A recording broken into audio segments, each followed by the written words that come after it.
at a below conscious level, people are putting up walls. They are very afraid of what will happen or very angry about what could happen in conversations. They have a fear-based belief that if the other person doesn't agree with them, something's going to go terribly wrong, which it can happen. But there's a lot of balls going up and at a below conscious level, because I work with people's below conscious motivation triggers. In this context, what's going on at a below conscious level in terms of motivation is people are very, what we call, away from. And that is they notice exactly immediately what they disagree with.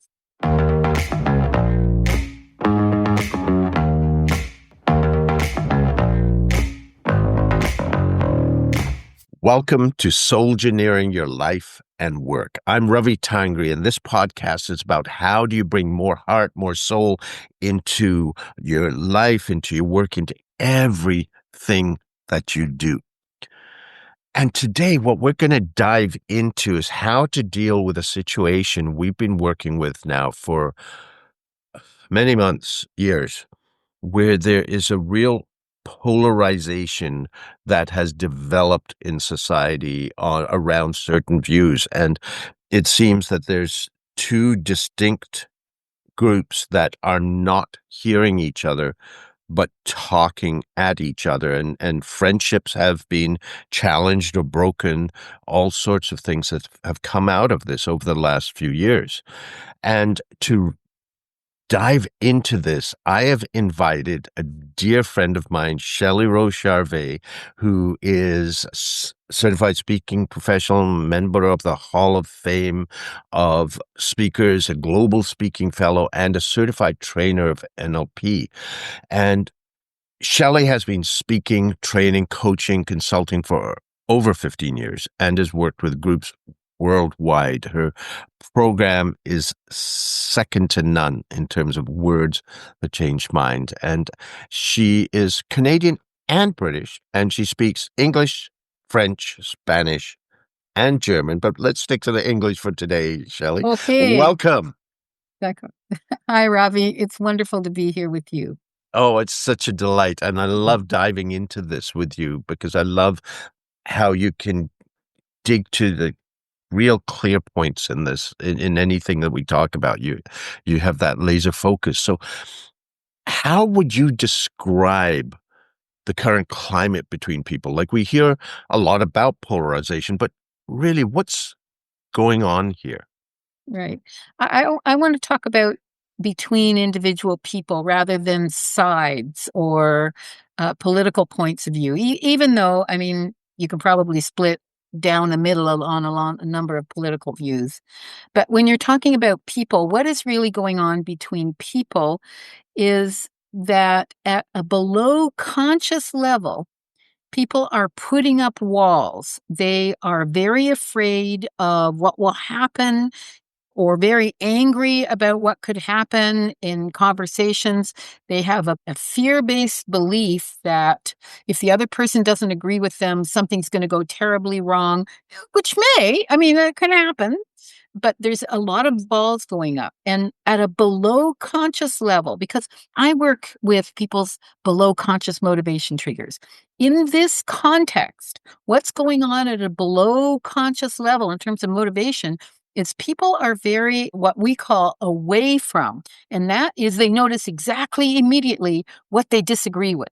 And then on top of that, they have an emotional response to that. So before, you used to just disagree. Why can't we just disagree? And now, when you disagree, you're upset about the other person or their beliefs or whatever. So that's one thing that's going on. We're highly sensitive to everything we don't like. We want to move away from anything that doesn't appear to agree with our deeply held beliefs and values. Secondly, with regards to our own beliefs and values, we've adopted a trigger that I call internal. When somebody's gone internal, they decide for themselves. They don't want to be told what to do. They know they're right. They evaluate for themselves if they've made a mistake. And the worst thing you can do when somebody's in internal mode is tell them they should or they must. what couples do to each other all the time, right? Try and get your husband or your wife to do something.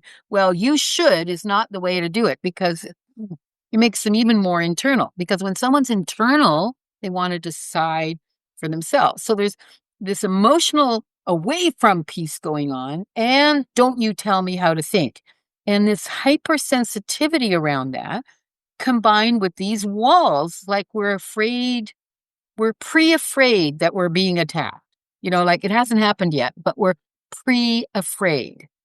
So you're already anticipating what's going to happen, that attack and so on. But y- I'm curious here. You talk about their internal, they want to make that decision for themselves. But is there not also an affiliation? I know you're talking about individuals, but Mhm. they're affiliating with people that think the same. So that's an Well, they external. do that so they can relax because this is a highly tense, negative emotional state. Okay, And it has spilled over from politics into personal relationships. So that when you have a disagreement about something, it could be something innocuous. You're still not just disagreeing. You feel offended or not just mildly annoyed, but furious. So there's this high emotional tension because we're predicting that somebody's going to try and convert us to a new religion, or the fact that they disagree means a disaster is going to happen.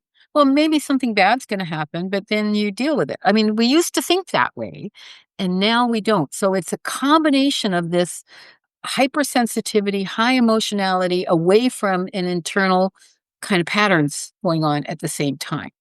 okay.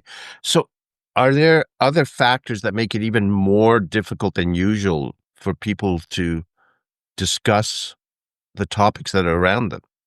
What's happening now that is different? I don't necessarily want to talk about what everybody's talking about. Okay, there's polarization in politics. But what is happening is people's values are more at the surface now.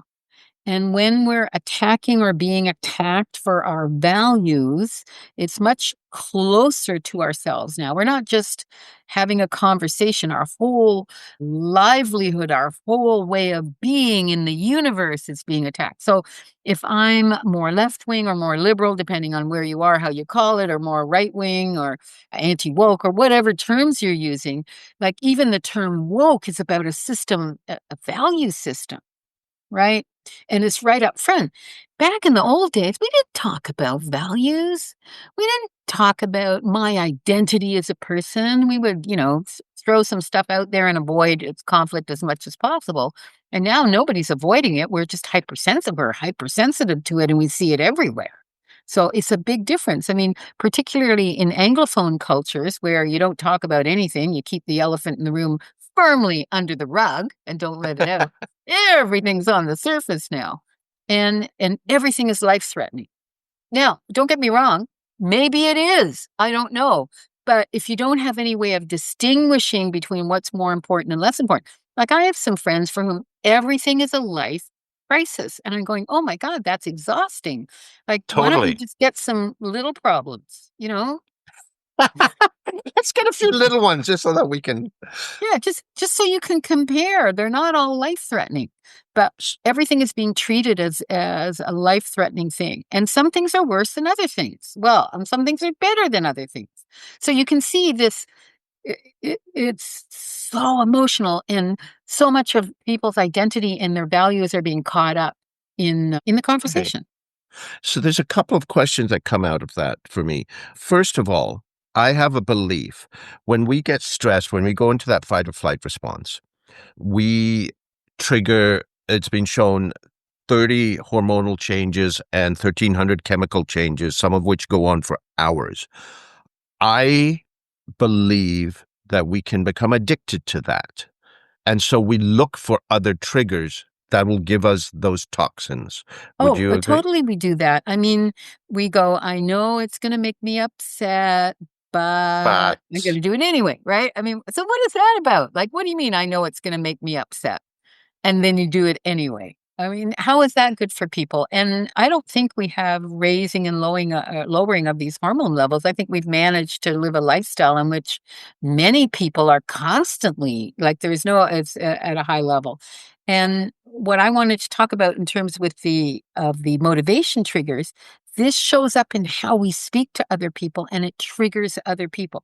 So if I'm What do you in mean by that? internal, what do you mean by that? Yeah, exactly. When I'm in internal and away from mode, I am more likely to be dictatorial and point out everything you said wrong. I don't totally agree with that. And listen to my tone. Like it bothers me as compared to, well, I don't totally agree with that, which you can have Okay. a conversation with that tone, but I don't totally agree with that, will more than likely be perceived as an attack because you're already upset and your levels are up, right? Okay. And so these are up, and you're talking the values are at the surface. But for me, what I've found is that most people don't really know what their values are. I believe our values drive us, but most people don't know what they are. And like the values test where you intellectually say, oh, yes, that's my value. That's BS. That's your head. It's about finding the emotion to me and putting a word to it. But most people don't do that. But yet it is at the surface, right? Oh, are you disagreeing with me? Not at all. Okay. I'm just asking a clarifying question because you said the values are at the surface, but Yeah, in yeah. my experience has been Actually, I agree most with people you. don't know what their values Yeah. are. They don't consciously know, No. but they have emotional reactions. So, for example, if you were to say, I totally disagree with you, my hackles would be likely to go up and I won't know why. But what's happening is my value about around being safe is now being called into question, Hmm. right? In a highly emotional, walled in environment where I have to protect my fortress. And so the value about being safe or protected, this is why we have so much emphasis in a number of places like schools or learning where we want people to feel safe. Well, we didn't used to talk about it. And I think for two reasons. One, we didn't know it was an issue that people needed to feel safe Right. and that was important. Okay, I get that. But two, we didn't necessarily think there was a reason to not feel safe. So we're looking around and go, we're just having a conversation. But now I want to make sure I'm safe in this conversation. And so that's a value that comes up. But people don't, I agree with you that people don't consciously know their values, but you can find out what their values are with certain relatively easy but astute questions. Okay.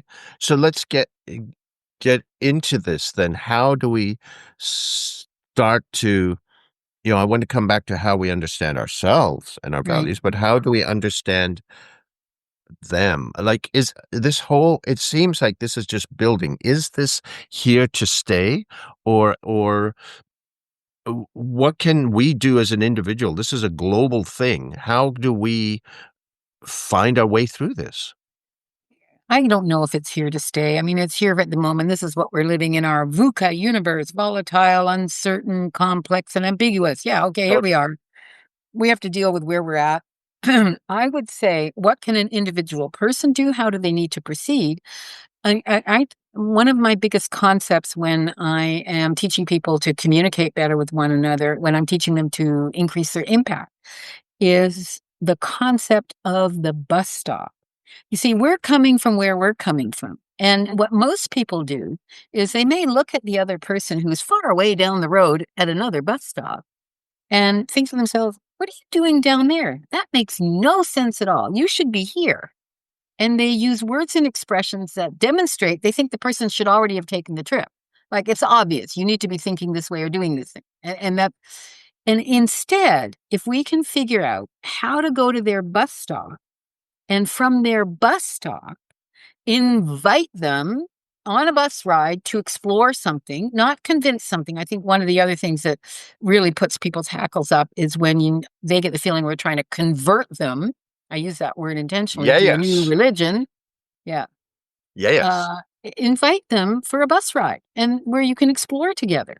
Mm. And how do you do that? The first step is understanding their values. And how do you do that? Yeah. So how do you get to someone's bus stop? Well, one of the things is to say, well, what's important about that for you? You see, the definition of the word values is that which is important. Mhm. So let's say they mouthed off about something. You can say, oh, and I would say get yourself into a state of curiosity. And I just use the curiosity noise. This is a very practical kind of thing. Oh, that puts yourself into a curious state, right? It's not the same thing as the bad news noise, which is, oh, it's not that noise. You know It's, what that oh, reminds me yeah. of? And this is dating Oh, us, oh, is yeah. Columbo, the old, oh, I'm just Oh, one more oh, thing. oh, oh, yes. Yeah. I'm wondering. Oh, what's important about that from your point of Yeah, view? A respectful, caring question. And breathe, let the person think, and they'll say, it's important to me because I think everybody should be treated the same. Okay, so they're revealing their bus stop. So you want people to be treated the same. Now, the key, this is a technical communication skill. If someone says, I want everybody should or ought to be treated the same, is their value. The best way to demonstrate that you get what they're saying without judgment, this is just step one, it's not necessarily going anywhere, is to use their exact same words. So instead of saying, oh, you want to make sure it's fair to the person at the other bus stop, that's not what they said. The word fair does not have the same resonance as the right. words they choose to represent these deeply held beliefs and values, So right? am I right that it's the words are just a handle to get to the felt sense, the feeling, and so that's why their words are important? Is that what you're saying? I'm just I asking. would take out the word just Okay. because it is the key. Okay. Their words resonate. Hmm. And back in the old days in communication courses before the year 2000, people were taught active listening. And active listening was, I paraphrase what you said, which means I'm using my words and your words. And so it means I'm probably dancing around some of the same concepts. But if you absolutely want to prove the person that you're getting where they're coming from, at least in terms of, these words and phrases are important, use their words. So it's really important to you that people be treated the same. Now, you may not know what the same means for them. So if you want to know a little bit more, you might say, can you give me an example of when that's working the way you think it should? And Right. then they'll give you an example. I don't tend to ask people for a definition because the more important it is, the less articulate many people tend to be. And then they get frustrated and go, well, the same, that's not what you want. You want somebody who gives you an example. Well, what would be an example that you've seen recently where you felt treating everybody the same was being respected? Well, in my son's school, in the classroom, we did blah, blah, blah, blah, blah, whatever. They'll give you an example. And provided you use exactly the same words and phrases, it's much more easy for the other person to call up an example. And now you know exactly where they're at. Chances are, when you understand what somebody is saying, it becomes far less emotional for you and much more understandable Right. Because there are and many easier to find a ways. common point. Right. Because there's many ways once you're understanding better for people to be the same, be treated the same. Exactly. And it's a way of differentiating the means from the end goal. When you get someone to reveal their values by saying, well, what's important about that to you? And letting them think and talk and repeating back the essence, the key phrases that they've said, then it enables you to see, are there common points that you have? Right. Do you have some common values? And that the difference is in the means to the end. Now, that's not always going to be the case, right? Right. But there's a chance that that could happen. And imagine a conversation that goes like that. And all you have to do is get into a curious state. Oh, well, what's important about that for you? Yeah. And I mean, that's the big thing for a lot of people is to get out of their own stuff, to That's why be we need techniques curious. that transform your inner feeling. And that one curiosity noise, which I made up one day many years ago. And then I discovered, oh my goodness, it totally changes your state. It's almost like it opens your chest or something, right? Oh, Okay. okay. And compare that to, oh, it's Well, not the same thing. Oh, is now I understand doors closed. I've closed the door. Oh, is like an opening. Right? got And then, it. of course, the bad news noise, which is, "Oh," and that's something totally different there, right? Yeah. Or there could be a judgment. Oh, yeah. Yeah, yeah, exactly. Where it's the curiosity noise. Okay. I love that. And here's something that I would like to just touch on because I think it would be very useful for our listeners is how we're all caught up in this to some extent. I think a lot of people are. How can we defuse our own heightened sense Right. and our triggered state? What are some simple ways that we can release that And, pressure so that we're not that's so reactive? that's such an important question because I'm living through that, you're living through that, everyone we know at different times of the day. My hubby has been very clever. He just doesn't have any relationship to social media or talking to people online at all. It's probably saved him from all the emotions that everybody else is going through. And what I recommend, and this is something that I do, and I also need to remind myself to do this, is to first of all notice my emotional state. Like, oh man, this is like my fists are, this really pisses me off. And then zoom out and remember who the person is. Like, this is a person who I've been friends with for 20 years. I totally disagree with all the stuff they're publishing, but this is a friend I've been friends with for 20 years, and we have shared a lot of values. What are the values that I've shared with them? Well, we've felt that helping others in the world is really important. Speaking out against injustice is important. Like, so I'm having a dialogue with myself where I enable myself to remember that the other person is human and you go, and you're human. And this whole dialogue, which is not that difficult, like, who is this person to me? Notice, who is this person to me? Well, they've been my friend for years, Right. right? So I love what you're saying about zoom out. It's out because we do tend to zoom right into this immediate situation and we Well, forget. it's a bit like an addictive behavior, Hmm. right? Let's say you're addicted to chocolate cake. I don't know if anybody listening to this is addicted to chocolate cake. This used to be me in chocolate cake.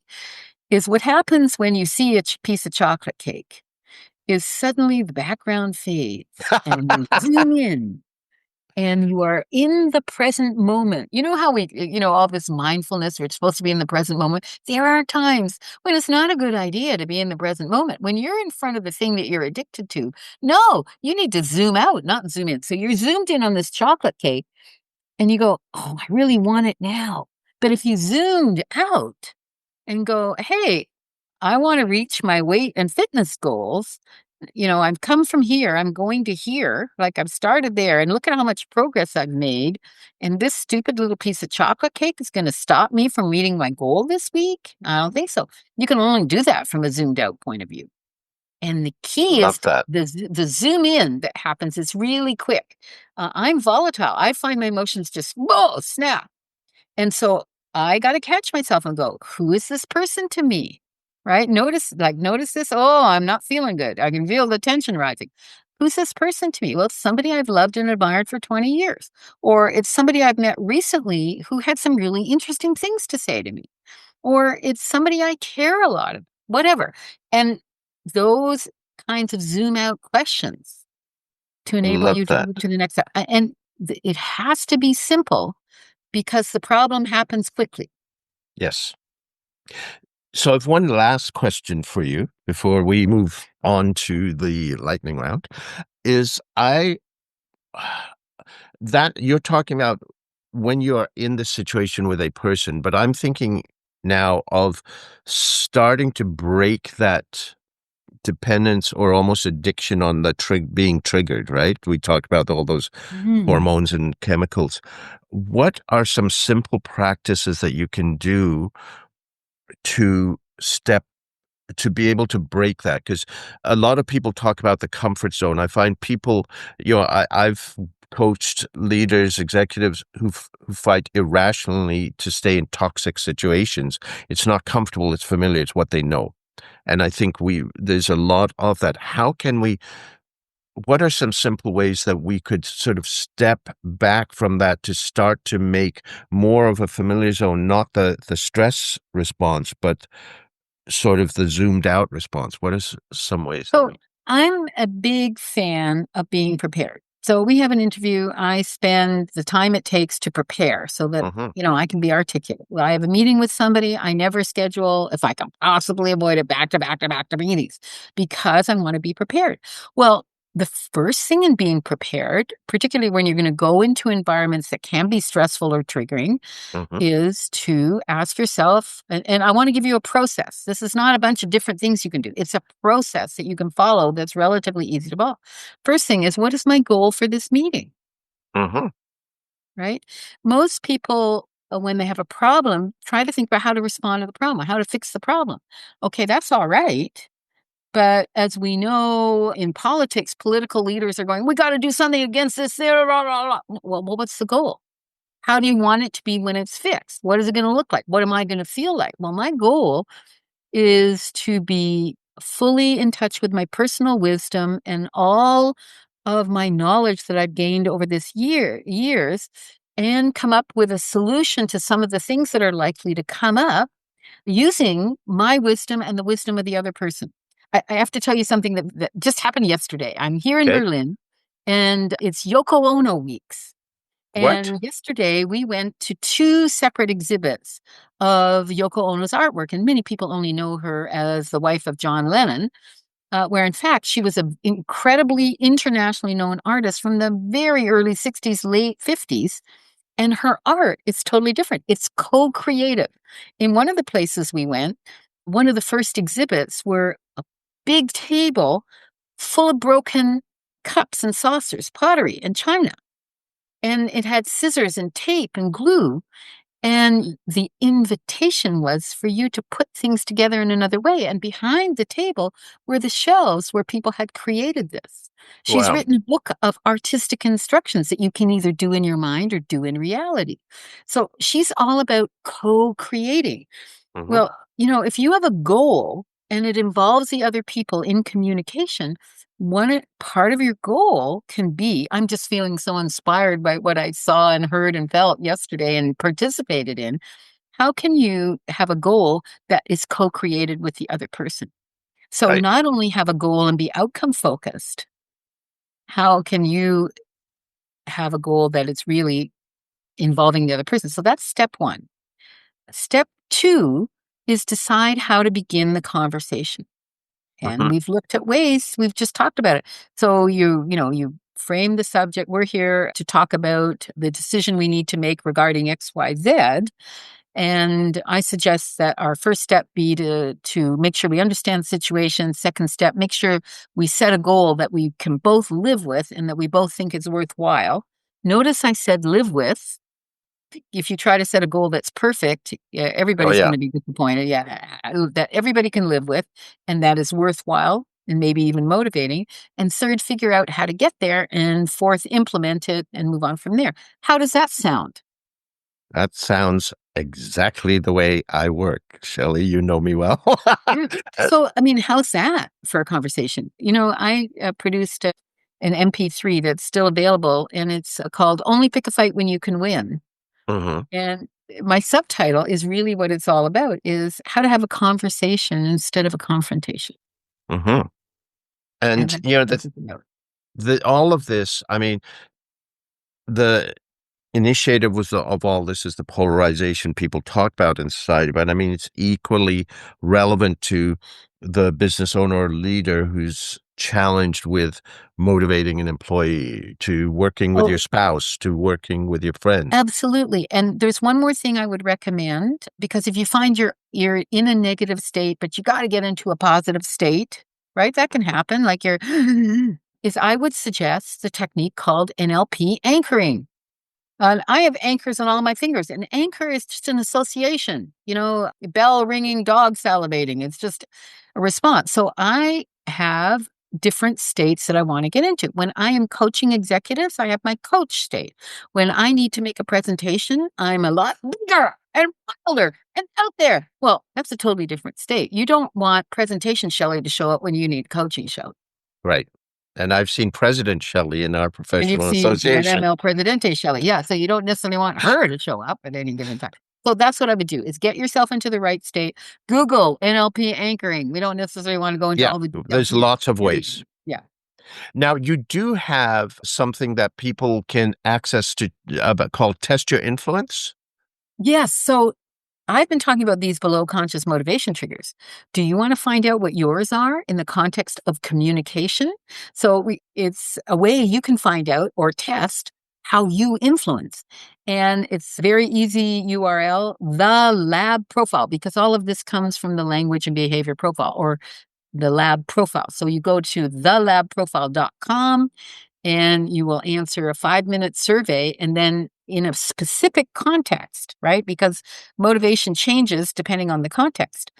Identify a context, you answer the questions, and you'll get a report back on your motivation triggers and how you tend to communicate in that particular context.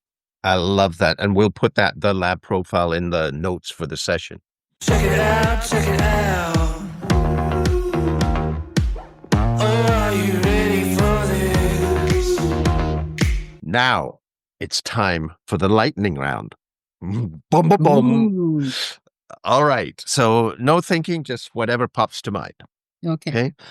Introvert or extrovert? Extrovert, totally, 100%, 300%. What's the most favorite job you've ever had? Presenting stand-up comedy bits to my friends and colleagues. It's not a Lo- job. It's the most favorite thing I have that I've been doing. Yeah. Love it. What's the goofiest thing you've ever done? And this is a scary question for you. Okay. The goofiest thing I've ever done, I was living in Saskatoon, working for Kichimavik, the youth development project, and it was Halloween, and I dressed up as a New York bag lady, and my roommates and I went bar hopping. And I had bags and I had big boots, but this was the prairies. So gradually over the course of many drinks and much bar hopping, it morphed into a Ukrainian grandma. And Ukrainian grandma went up to people and said, there's all kinds of people in all kinds of bars. She had Ukrainian accents. She went up to people and said, "You buy me drink, I give you kiss." She did everything. And I was working the room, and the weirdest thing happened. I had so much fun. I just stayed in character all night. It was so much fun. Is they were giving out awards for best costumes. And this big black guy at one point picked me up. I'm tiny, like I'm 5 feet tall. I'm not quite 5 feet tall. I'm less than 150 centimeters. Picks me up and puts me on the stage. Apparently, I won the best female costume. I don't think it was the costume. I think it was the whole You lived scenario. the role. Yeah, that was it. Yeah, I just love doing that. I love it. What's the best compliment you've ever received? The best compliment is you changed my life with something you said. And I've had that said to me more than once. Love it. What's your biggest failure and what did you learn from it? Oh, God. One of my problems is sometimes my mouth keeps working when my brain is on off. I don't know if anybody can identify with this. Can you identify with this? Mouth keeps working. And this is years ago, I made a political comment to one of my best clients with whom I did the most work, who was sponsoring me in another country. And I totally offended him, and my brain was completely off, and I wasn't aware of this. And he stopped working with me for 3 years. Wow. So, yeah, that was devastating. And Yes. in fact, I do not know why my brain was so off. I could hardly even remember that I said those things, that it was fed back to me later that I said, and completely infuriated him. And the thing I learned is if you're in a professional environment, you cannot be off. You need to be on. You need to be aware. You need to be paying attention. If you're hanging around with your friends, you can be off and say something that without your brain working and your mouth says, because your friend will say, "What the hell was that?" And you Yeah. go, "Oh, sorry, not thinking." But when you're a professional, you're a professional. You don't turn that off. And that was a very big, and it doesn't mean I'm not being authentic. It means Right. I'm on. I'm in my professional mode. Totally. And Big that means lesson. I'm taking care of the people I'm working with. I have a specific role with them that I need to play, et cetera. Huge learning for me. I think that was probably one of the last times I did something like that. I cannot tell you that I never did that again. But not to that extent. Yes. No, So, and I have been called out for saying things that I shouldn't say to my family members too. So I am paying more attention. Right. okay. I'm keeping As a my brain child, on. Yeah. as a child, what did you want to be when you grew up? An actress. Oh, cool. Okay. What's your most important ritual? My most important ritual. I have a name for my unconscious mind, which I'm not revealing. And she and I chat a lot. And so at certain times of the day. So in the morning, I want to condition my unconscious mind for health and fitness and serenity and peace and happiness and joy and love and creativity. I got a lot big plate. And then in the evening, I want to work with my unconscious mind so that I can sleep well at- and be at peace with the world and things like that. I love it. And sometimes that can be a bit of a challenge, and that's why it takes some work to do that. But those are my 2 most important rituals at the moment. Yeah. Yeah. And so key. I love that. Who do you admire? Who do I admire? Oh, I'm having a hard time with them because I'm seeing many people's faces, flash. Oprah Winfrey, Okay. but also Angela Merkel. I mean, I spent a lot of time in Germany because my husband's a Berliner. I admired her up until about the end of 2015. Okay. And, she made some major strategic mistakes, in my opinion. And, the thing about politicians, they don't know it's time to go before it's time to go. Like, they mostly have to be pushed out, as we've Right. seen several examples lately. But there's lots of women. Gold in my ear is somebody that I've always admired. Okay. Good. How do you nourish yourself? I went to a Yoko Ono exhibit yesterday, and we went on my bike. My husband and I went here in Berlin on bikes, and it was a beautiful sunny day. And today we went for a walk and talked about all kinds of things and had a coffee in a park and watched kids on the playground. And I've begun to realize, and, I like to spend winters in Mexico because we've decided we're winter avoidant now. It's a new term I've Mm. coined. And it's not about doing big, expensive things. It's about, really being in places you want to be and exposing yourself to the kinds of things you want to expose yourself. Now, I said expose yourself to the things. I didn't say just expose yourself and stop. Yes, ma'am. Gotcha. Yeah. What do you want to be remembered for? Being helpful, Okay. Nice. And what's your purpose in life? to be helpful, and to make people laugh. But That's the second one's helpful. a secret. The second one's a secret. I don't want anyone to know that one. Yeah, but that's very helpful, Hopefully. especially today. Yeah. So thank you again, Shelley, so, so much. Truly appreciate it. Love our chats as always. And thank you, Ravi. I always enjoy our chats as well. And I loved your questions today. You pushed me, and that was great. Yeah. Wonderful. So we will see you next week, folks. Have an amazing day. I got the energy, it's all I need to finish. And everyone that knows me knows that I can do this. Yeah, I know